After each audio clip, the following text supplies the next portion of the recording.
কি রে তুই সেদিন 5 টাকা নিলি বিড়ি খাওয়ার জন্য, টাকাটা দে 5 টাকাটা। হ্যাঁ দিয়ে দেবো আরে দাঁড়া দে, দিয়ে দেবো মানে?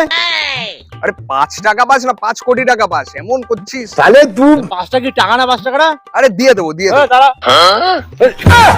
কলার ধরলি তো তুই, দাঁড়া দেখাচ্ছি তোকে। তুই যাকে খুশি ফোন কর, টাকা না পেলে তোর কাছে মেরেই ফেলবো। হ্যাঁ ভাই বল। হ্যাঁ ভাই কোথায় আছিস? কটা ছেলে পেলে নিয়ে আয় তো, একজনকে বোঝাতে হবে। কলার ধরে নিচে শালা। ও ছেলে পেলে, হ্যাঁ ভাই নিয়ে আসছি ভাই। হ্যাঁ তুই আমাকে 500 টাকা সেন্ড কর। কেন বলতো, ছেলে পেলেকে একটু মদ ফদ খাওয়াতে হবে তো, তারপরেই তো যাবে মারতে। হ্যাঁ বুঝতে তো পারছিস। ঠিক আছে তুই তাড়াতাড়ি সেন্ড কর, তাড়াতাড়ি সেন্ড কর। 500 টাকা? এখানে 5 টাকার জন্য মার্কেট তোকে 500 টাকা পাঠাতে হবে? রাখ ভাই, তোকে আসতে হবে না। নে ভাই তুই মেনে নে।